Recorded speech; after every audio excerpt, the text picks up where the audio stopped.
Hello friends, आप सभी का स्वागत है इस चैनल में। इस वीडियो में father and mother of various field in India, Bharat में जितने भी फील्ड के जननी और जनक के रूप में जिन्हें भी जाना जाता है, तो इस टॉपिक से related important MC question cover करेंगे। और इससे पहले मैं इस चैनल पर various important topic wise cover कर चुका हूँ, तो आप उसे भी देख सकते हैं। तो इस वीडियो में father and mother of various field in India पर फोकस रखेंगे। तो चलिए शुरू करते हैं with time wasting. First question is who is known as the father of yoga, योग के जनक के रूप में किसे जाना जाता है। तो यहाँ पर आपको बताना फादर ऑफ योगा किसे जाना जाता है। तो option C the right answer Patanjali. Patanjali को फादर ऑफ योगा के रूप में जाना जाता है। देन यहीं पे हम इनके बारे में कुछ और देख लें इंपॉर्टेंट फैक्ट। तो इनके द्वारा महाभाष्य और योग सूत्र, तो ये दो इंपॉर्टेंट बुक इनके द्वारा लिखे गए थे, महाभाष्य और योग सूत्र। तो ये दोनों एग्जाम क्वेश्चन पूछे जाते हैं। महाभाष्य किसके द्वारा लिखा गया था, तो पतंजलि के द्वारा लिखा गया था। और ये एक फेमस ग्रामेरियन थे और ये पुष्यामित्र के समकालीन थे। तो पुष्यामित्र ये शुंग डायनेस्टी के फाउंडर थे। शुंग डायनेस्टी जो भारत में मौर्य एम्पायर के बाद स्थापित हुआ था, तो ये पुष्यामित्र के समकालीन थे। तो ये भी इंपॉर्टेंट फैक्ट है। तो option C the right answer Patanjali को फादर ऑफ योगा कंसीडर किया जाता है भारत में। और father of modern yoga Tirumalai Krishnamacharya को कंसीडर किया जाता है। तो father of modern yoga Tirumalai Krishnamacharya को कंसीडर किया जाता है भारत के कई हिस्सों में। Next, who is known as the father of Sanskrit grammar. Sanskrit grammar का जनक किसे माना जाता है। तो option is the right answer है पाणिनि। पाणिनि को संस्कृत ग्रामर का जनक माना जाता है और इनके द्वारा अष्टाध्यायी नामक एक पुस्तक लिखा गया था। तो ये भी इंपॉर्टेंट फैक्ट है और इन्हें father of Sanskrit grammar consider किया जाता है। तो option is the right answer Panini. तो ये भी एक प्राचीन भारत के महर्षि थे। तो इनके द्वारा अष्टाध्यायी एक ग्रामर बुक लिखा गया था। नेक्स्ट है who is called the father of Ayurveda. Ayurveda का जनक किसे कहा जाता है। तो यहाँ पे आपको बताना फादर ऑफ आयुर्वेदा किसे कहा जाता है। तो option B the right answer है चरक। चरक को फादर ऑफ आयुर्वेदा कहा जाता है। तो ये एक मेडिसिन पे पुस्तक लिखे थे जिसे चरक संहिता कहा जाता है। तो ये एक मेडिसिन पे पुस्तक लिखे थे जिसे चरक संहिता कहा जाता है। और इस चरक संहिता में बहुत सारे बीमारी और उनके उपचार को डिस्क्राइब किया गया है। तो इस चरक संहिता में बहुत सारे बीमारी और उनके उपचार को डिस्क्राइब किया गया है। और यहीं पे हम आयुर्वेदा के बारे में और जानें। तो आयुर्वेदा का बेसिक कंसेप्ट ये धन्वंतरि से क्लोजली लिंक है। तो आयुर्वेदा का बेसिक कंसेप्ट ये धन्वंतरि से क्लोजली लिंक है। और धन्वंतरि को भगवान विष्णु का ही एक अवतार माना जाता है। तो धन्वंतरि को भगवान विष्णु का ही एक अवतार माना जाता है और इनको पुराणों में आयुर्वेदा का गॉड कहा गया है। तो धन्वंतरि को पुराणों में आयुर्वेदा का गॉड कहा गया है। तो ये भी एक इम्पोर्टेंट पॉइंट है क्योंकि कहीं कहीं पे फादर ऑफ आयुर्वेदा धन्वंतरि को ही मेंशन किया गया है। तो इन्हें गॉड ऑफ आयुर्वेदा कहा जाता है। तो कहीं कहीं पे आपको फादर ऑफ आयुर्वेदा धन्वंतरि भी देखने को मिल सकता है, कहीं कहीं भी ये भी मेंशन किया हुआ है। तो इन्हें गॉड ऑफ आयुर्वेदा कहा जाता है, ये पुराणों में मेंशन है और ये भगवान विष्णु की अवतार है। तो आयुर्वेदा का बेसिक कंसेप्ट ये धन्वंतरि से लिंक है और फादर ऑफ आयुर्वेदा चरक को कहा जाता है और इनके द्वारा चरक संहिता लिखा गया है। नेक्स्ट है which ancient Indian physician is called the father of surgery. किस प्राचीन भारतीय चिकित्सक को शल्य चिकित्सा का जनक कहा जाता है। तो option C the right answer है सुश्रुत। सुश्रुत को फादर ऑफ सर्जरी कहा जाता है। तो ये एक एंशिएंट इंडियन फिजिशियन है। तो इन्हें फादर ऑफ सर्जरी कहा जाता है और इनके वर्क्स को सुश्रुत संहिता के रूप में कंपाइल किया गया है। तो इनके वर्क्स को सुश्रुत संहिता के रूप में कंपाइल किया गया है और इन्हें फादर ऑफ सर्जरी कहा जाता है वर्ल्ड में। तो option C the right answer Sushruta. तो ये एक एंशिएंट इंडियन फिजिशियन है। नेक्स्ट है who is called the father of modern India. आधुनिक भारत का जनक किसे कहा जाता है। तो यहाँ पे आपको बताना फादर ऑफ मॉडर्न इंडिया किसे कंसीडर किया जाता है। तो option C the right answer है राजा राम मोहन रॉय। राजा राम मोहन रॉय जी को father of modern India consider किया जाता है। देन यहीं पे हम इनके बारे में कुछ और बेसिक देख लें। तो ये कलकत्ता में 1828 में ब्रह्मो समाज की स्थापना किए थे और इनको अकबर द्वितीय के द्वारा राजा की उपाधि दिया गया था। तो ये भी पूछे जाते हैं राजा की उपाधि कौन दिया था। तो अकबर द्वितीय एक मुगल रूलर था, तो इसने राजा की उपाधि दिया था और इनको first man of modern India भी कंसिडर किया जाता है। तो इन्हें आधुनिक भारत का पहला व्यक्ति भी माना जाता है राजा राम मोहन रॉय जी को। और इससे पहले मैं इस चैनल पे इन पे भी कवर कर चुका हूँ, तो आप उसे भी देख सकते हैं इनके बारे में और जानना है। तो इन्हें father of modern India consider किया जाता है। नेक्स्ट है who is known as the father of Indian renaissance. भारतीय पुनर्जागरण के जनक के रूप में किसे जाना जाता है। तो option D the right answer है राजा राम मोहन रॉय। राजा राम मोहन रॉय जी को ही फादर ऑफ इंडियन रेनेसेंस के रूप में जाना जाता है। तो option D the right answer है राजा राम मोहन रॉय। नेक्स्ट है who is known as the father of nation in India. Bharat में राष्ट्रपिता के नाम से किसे जाना जाता है? तो ये जान ही रहे होंगे, महात्मा गांधी। महात्मा गांधी जी को फादर ऑफ नेशन के नाम से जाना जाता है। तो option C the right answer Mahatma Gandhi. और इन्हें आमतौर पर बापू भी कहा जाता है। तो इन्हें आमतौर पर बापू भी कहा जाता है और इससे पहले मैं इस चैनल पर इन पर भी कवर कर चुका हूँ, तो आप उसे भी देख सकते हैं। Next who gave the title father of nation to Mahatma Gandhi. Mahatma Gandhi को राष्ट्रपिता की उपाधि कौन दिए थे? तो ऑप्शन इधर राइट आंसर है सुभाष चंद्र बोस। सुभाष चंद्र बोस जी ये महात्मा गांधी जी को फादर ऑफ नेशन का टाइटल दिए थे। तो फादर ऑफ द नेशन का टाइटल पहली बार इन्हीं के द्वारा यूज किया गया था। तो ऑप्शन इधर राइट आंसर है Subhash Chandra Bose. Next who is known as the father of assertive nationalism. मुखर राष्ट्रवाद के जनक के रूप में किसे जाना जाता है? तो option B the right answer है बाल गंगाधर तिलक। बाल गंगाधर तिलक जी को फादर ऑफ एसर्टिव नेशनलिज्म के रूप में भी जाना जाता है और इन्हें लोकमान्य भी कहा गया था। इन्हें लोकमान्य के नाम से भी जाना जाता है और इनके द्वारा एक स्लोगन दिया गया था, Swaraj is my birth right and I shall have it. तो स्वराज मेरा ये जन्म सिद्ध अधिकार है और इसे मैं लेकर रहूँगा। तो ये स्लोगन इन्हीं के द्वारा दिया गया था और इन्हें फादर ऑफ एसर्टिव नेशनलिज्म के रूप में भी जाना जाता है। तो option B the right answer Bal Gangadhar Tilak. Next who is known as the father of Indian unrest. भारतीय अशांति के जनक के रूप में किसे जाना जाता है? तो option C the right answer है बाल गंगाधर तिलक। बाल गंगाधर तिलक जी को भी फादर ऑफ इंडियन अनरेस्ट के रूप में जाना जाता है और ये टाइटल अंग्रेजों के द्वारा इन्हें दिया गया था। तो option C the right answer है Bal Gangadhar Tilak. Next who called Bal Gangadhar Tilak the father of Indian unrest. Bal Gangadhar तिलक को भारतीय शांति का जनक किसने कहा था? तो option D the right answer है वेलेंटाइन सिरोल। वेलेंटाइन सिरोल एक ब्रिटिश ऑथर था, तो इसी ने बाल गंगाधर तिलक जी को फादर ऑफ इंडियन अनरेस्ट कहा था। तो option D the right answer है वेलेंटाइन सिरोल, तो एक ब्रिटिश ऑथर था। Next who was known as the diamond of India. Title given by Bal Gangadhar तिलक। बाल गंगाधर तिलक द्वारा दी गई उपाधि भारत की हीरा के रूप में किसे जाना जाता है? तो ऑप्शन इधर राइट आंसर है गोपाल कृष्ण गोखले। गोपाल कृष्ण गोखले जी को डायमंड ऑफ इंडिया के रूप में जाना जाता है। तो यह टाइटल बाल गंगाधर तिलक जी के द्वारा इन्हें दिया गया था। तो ऑप्शन इधर राइट आंसर है गोपाल कृष्ण गोखले, तो इन्हें डायमंड ऑफ इंडिया के रूप में जाना जाता है। तो इससे पहले मैं बाल गंगाधर तिलक और गोपाल कृष्ण गोखले पे भी कवर कर चुका हूँ, तो आप इन्हें भी देख सकते हैं। Next who is called the father of Indian constitution. भारतीय संविधान का जनक किसे कहा जाता है? तो option C the right answer है बी आर अम्बेडकर।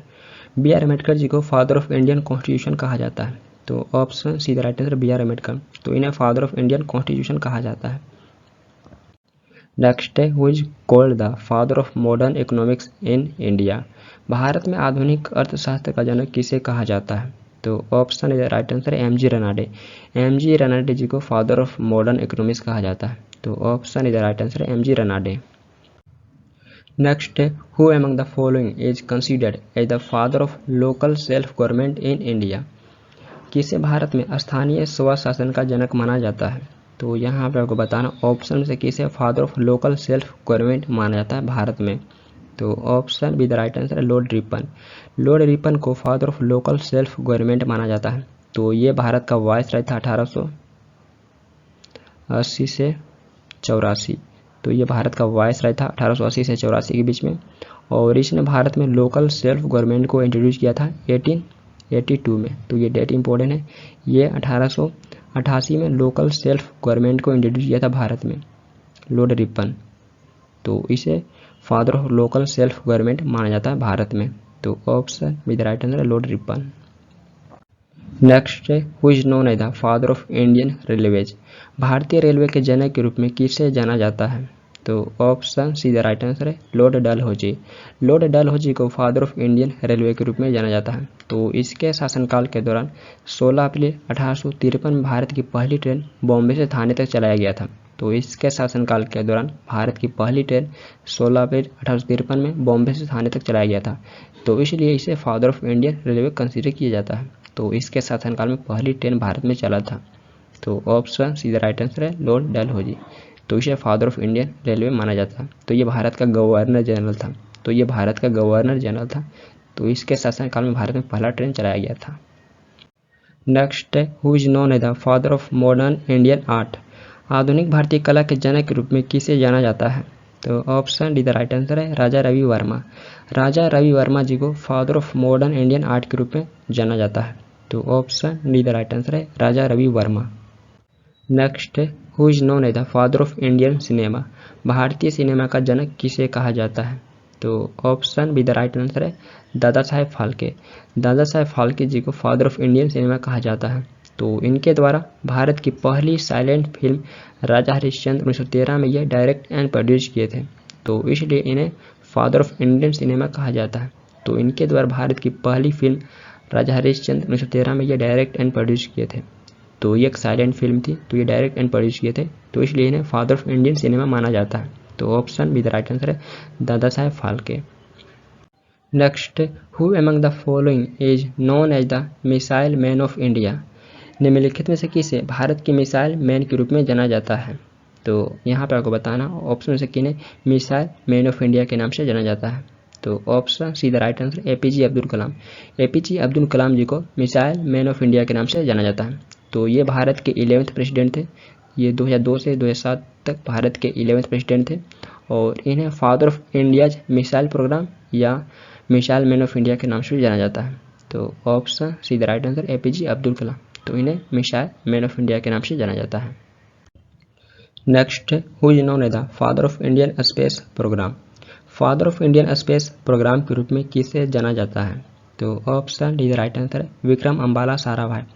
विक्रम अम्बाला साराभाई जी को father of Indian space program के रूप में जाना जाता है और ये इसरो के पहले चेयरमैन थे। तो विक्रम साराभाई जी ये इसरो के पहले चेयरमैन थे और इन्हें father of Indian space program के रूप में जाना जाता है। तो option D the right answer है। Next, who is known as the father of Indian nuclear programme.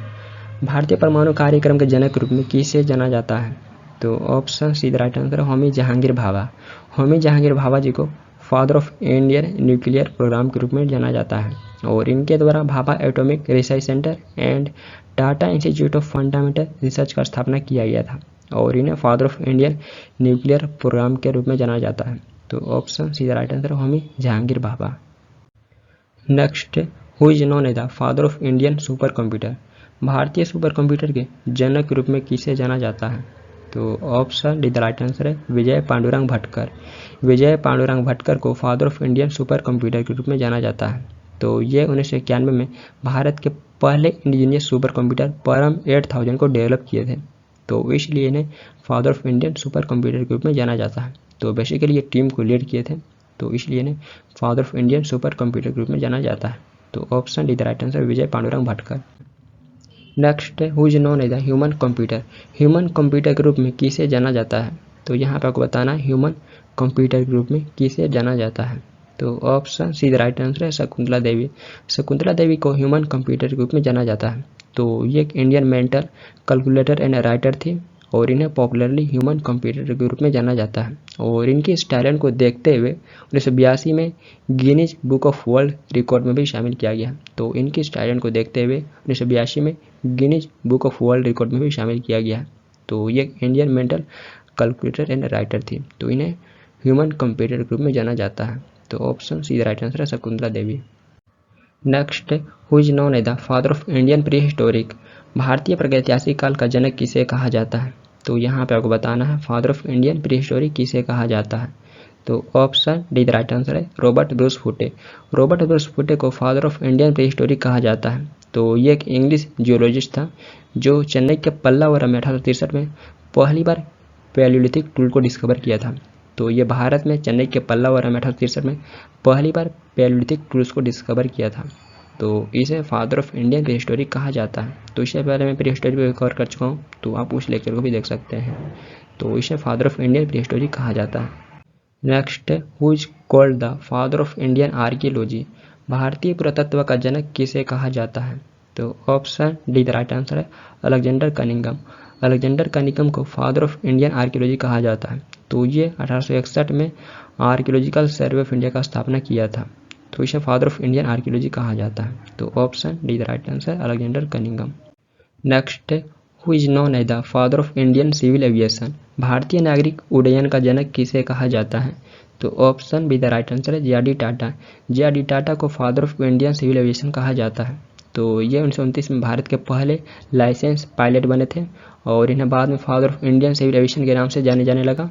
और ये 1929 में भारत के पहले कमर्शियल एयरलाइन टाटा एयरलाइंस के फाउंडर थे, जो 1946 में एयर इंडिया बन गया था। तो टाटा एयरलाइंस ये 1946 में एयर इंडिया बन गया था, तो ये एयर इंडिया के फाउंडर थे और ये भारत के पहले लाइसेंस पायलट बने थे 1929 में।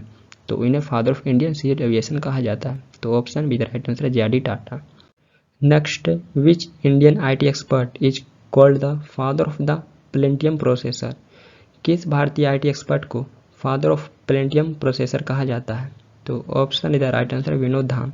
विनोद धाम को father of the Pentium processor कहा जाता है। तो ये इंडियन IT एक्सपर्ट है, तो इन्हें father of the Pentium processor कहा जाता है। तो ऑप्शन इधर right answer Vinod Dham. Next, who is known as the father of Indian air force? भारतीय वायुसेना के जनक के रूप में किसे जाना जाता है? तो option C the right answer है सुब्रतो मुखर्जी। सुब्रतो मुखर्जी को फादर ऑफ इंडियन एयरफोर्स के रूप में जाना जाता है और ये भारत के पहले चीफ ऑफ एयर स्टाफ थे। तो ये पहले Indian chief of air staff थे, तो इन्हें फादर ऑफ इंडियन एयरफोर्स के रूप में जाना जाता है। तो option C the right answer है Subroto Mukherjee. Next, who is considered the father of the Indian navy? भारतीय नौसेना का जनक किसे माना जाता है? तो यहाँ पे आपको बताना father of the Indian navy किसे माना जाता है। तो option D the right answer है छत्रपति शिवाजी महाराज। छत्रपति शिवाजी महाराज जी को father of the Indian navy माना जाता है। तो ये 1674 AD में वेस्टर्न इंडिया में मराठा एम्पायर के फाउंडर थे। तो इनके द्वारा 1674 AD में वेस्टर्न इंडिया में मराठा एम्पायर का स्थापना किया गया था, तो इन्हें father of the Indian navy माना जाता है। तो option D the right answer Chhatrapati Shivaji Maharaj. Next, who is called the father of Indian civil service? भारतीय सिविल सेवा का जनक किसे कहा जाता है? तो ऑप्शन इधर राइट आंसर है लॉर्ड कॉर्नवालिस। लॉर्ड कॉर्नवालिस को father of Indian civil service कहा जाता है। तो भारत में सिविल सर्विस का नींव वारेन हेस्टिंग के द्वारा रखा गया था, लेकिन लॉर्ड कॉर्नवालिस ये मॉडर्नाइज एंड रेशनलाइज किया था, तो इसलिए इसे father of Indian civil service consider किया जाता है। तो ऑप्शन इधर राइट आंसर लॉर्ड कॉर्नवालिस। तो न्यू रखा गया था वारेन हेस्टिंग के द्वारा, लेकिन ये इसमें चेंजिंग किया था बहुत सारे, तो इसलिए इसे father of Indian civil service माना जाता है। Next, who is called the father of Indian ornithology? भारतीय पक्षी विज्ञान का जनक किसे कहा जाता है? तो option B the right answer है ए.ओ. ह्यूम। ए.ओ. ह्यूम को फादर ऑफ इंडियन ऑर्निथोलॉजी कहा जाता है। तो ये एक British civil servant, political reformer and ornithologist थे और ये इंडियन नेशनल कांग्रेस के फाउंडर में से एक थे, तो इसलिए इन्हें father of the Indian national Congress भी कहा जाता है। तो ये इंडियन नेशनल कांग्रेस के फाउंडर में से एक थे, तो इसलिए इन्हें father of the Indian national Congress कहा जाता है। तो इससे पहले मैं इंडियन नेशनल कांग्रेस भी कवर कर चुका हूँ, तो आप उस लेक्चर को भी देख सकते हैं। तो option B the right answer है, इन्हें भारतीय पक्षी विज्ञान का जनक और भारतीय नेशनल कांग्रेस का भी जनक कहा जाता है। तो option B the right answer है। Next, who is considered as the father of Indian bryology? निम्नलिखित में से किसे भारतीय ब्रायोलॉजी का जनक माना जाता है? तो option D the right answer है शिवराम कश्यप। शिवराम कश्यप को फादर ऑफ इंडियन बायोलॉजी माना जाता है। तो option D the right answer है Shivram Kashyap. Next, who is called the father of Indian embryology? भारतीय भ्रूण विज्ञान का जनक किसे कहा जाता है? तो option C the right answer है पी महेश्वरी। पी महेश्वरी को भारतीय भ्रूण विज्ञान का जनक माना जाता है। तो option C the right answer है पी महेश्वरी। तो इन्हें फादर ऑफ इंडियन एम्ब्रायोलॉजी कहा जाता है। Next, which Indian scientist is called the father of palaeobotany? किस भारतीय वैज्ञानिक को पुरा वनस्पति विज्ञान का जनक कहा जाता है? तो option B the right answer है बीरबल साहनी। बीरबल साहनी को पुरा वनस्पति विज्ञान का जनक माना जाता है। तो option B the right answer है Birbal Sahni. Next, who is regarded as the father of Indian phycology? भारतीय फाइकोलॉजी का जनक किसे माना जाता है? तो option is the right answer MOP. Iyengar. MOP. Iyengar को फादर ऑफ इंडियन फाइकोलॉजी माना जाता है। तो इन्हें फादर ऑफ इंडियन फाइकोलॉजी या फादर ऑफ एल्गियोलॉजी कहा जाता है भारत में। तो फाइकोलॉजी को ही एल्गियोलॉजी कहा जाता है, तो इनके द्वारा एल्गी का स्टडी किया जाता है। तो फाइकोलॉजी या एल्गी के द्वारा एल्गी का स्टडी किया जाता है। तो भारत में एम.ओ.पी. आयंगर को फादर ऑफ इंडियन फाइकोलॉजी कहा जाता है। तो option is the right answer MOP. Iyengar. Next, who is called the father of green revolution in India? Bharat में हरित क्रांति का जनक किसे कहा जाता है? तो यहाँ पे आपको बताना भारत में हरित क्रांति का जनक किन्हें माना जाता है? तो option D the right answer MS. Swaminathan. MS. Swaminathan ji को फादर ऑफ ग्रीन रिवॉल्यूशन माना जाता है भारत में। और उस टाइम भारत के food and agriculture minister Chidambaram Subramaniam थे, तो इसलिए इन्हें political father of green revolution कहा जाता है। तो इस टाइम ये भारत के फूड एंड एग्रीकल्चर मिनिस्टर थे, तो इसलिए इन्हें political father of green revolution कहा जाता है। और इससे पहले मैं एग्रीकल्चर रिवॉल्यूशन पे भी कवर किया हूँ, या जैसे आप बोल सकते हैं कलर रिवॉल्यूशन, तो कलर रिवॉल्यूशन पे भी कवर किया हूँ, तो आप उस लेक्चर को भी देख सकते हैं। और एम एस स्वामीनाथन जी को भारत में हरित क्रांति का जनक माना जाता है। तो option D the right answer M S Swaminathan. Next, who is called the father of white revolution in India. Bharat में श्वेत क्रांति का जनक किसे कहा जाता है। तो option B the right answer है वर्गीज कुरियन। वर्गीज कुरियन को फादर ऑफ व्हाइट रिवॉल्यूशन कहा जाता है भारत में। तो option B the right answer Verghese Kurien, तो इन्हें फादर ऑफ व्हाइट रिवॉल्यूशन माना जाता है। Next, who is known as the milk man of India. Milk man of India के नाम से किसे जाना जाता है। तो option B the right answer है वर्गीज कुरियन। वर्गीज कुरियन जी को मिल्क मैन ऑफ इंडिया के नाम से जाना जाता है। तो option B the right answer Verghese Kurien. Next, the father of the yellow revolution is. पीली क्रांति का जनक किसे कहा जाता है। तो ऑप्शन द राइट आंसर है सैम पित्रोडा। सैम पित्रोडा को father of the yellow revolution माना जाता है। तो option the right answer Sam Pitroda. Next, who is known as the father of red revolution in India. Bharat में लाल क्रांति के जनक के रूप में किसे जाना जाता है। तो यहाँ पे आपको बताना है भारत में लाल क्रांति के जनक के रूप में किसे जाना जाता है। तो option C the right answer है विशाल तिवारी। विशाल तिवारी को फादर ऑफ रेड रिवॉल्यूशन माना जाता है भारत में। तो option C the right answer है विशाल तिवारी, तो इन्हें भारत में लाल क्रांति के जनक के रूप में जाना जाता है। Next, who is the father of pink revolution. गुलाबी क्रांति के जनक कौन हैं। तो option B the right answer है दुर्गेश पटेल। दुर्गेश पटेल जी को फादर ऑफ पिंक रिवॉल्यूशन माना जाता है। तो option B the right answer Durgesh Patel, तो इन्हें फादर ऑफ पिंक रिवॉल्यूशन माना जाता है। Next, who is considered as the mother of silver revolution. रजत क्रांति की जननी किसे माना जाता है। तो option D the right answer है इंदिरा गांधी। इंदिरा गांधी जी को रजत क्रांति की जननी के रूप में जाना जाता है। तो option D the right answer Indira Gandhi. Next, who is called the father of golden revolution in India. Bharat में स्वर्ण क्रांति का जनक किसे कहा जाता है। तो option C the right answer है निरपक तूतेज। निरपक तूतेज को फादर ऑफ गोल्डन रिवॉल्यूशन माना जाता है भारत में, तो इन्हें भारत में स्वर्ण क्रांति का जनक माना जाता है। तो option C the right answer है निरपक तूतेज। Next, the father of the blue revolution in India is. भारत में नीली क्रांति के जनक हैं। तो option D the right answer है हीरालाल चौधरी। हीरालाल चौधरी ये भारत में नीली क्रांति के जनक हैं। तो option D the right answer है हीरालाल चौधरी, तो इन्हें फादर ऑफ ब्लू रिवॉल्यूशन माना जाता है। तो option D the right answer है Hiralal Chaudhary. Next, who is considered as the father of Indian peasant movement. भारतीय किसान आंदोलन का जनक किसे माना जाता है। तो ऑप्शन द राइट आंसर है एन.जी. रंगा। एन.जी. रंगा को father of Indian peasant movement के रूप में जाना जाता है। और इससे पहले मैं किसान आंदोलन पे कवर किया हूँ एमसीक्यू में, तो आप उस लेक्चर को भी देख सकते हैं। और एन.जी. रंगा को father of Indian peasant movement के रूप में जाना जाता है। और इनके द्वारा 1928 में आंध्र प्रदेश रैयत सभा का स्थापना किया गया था। तो ये 1928 में आंध्र प्रदेश रैयत सभा का स्थापना किए थे, और इन्हें father of Indian peasant movement के रूप में जाना जाता है। तो option is the right answer NG. रंगा।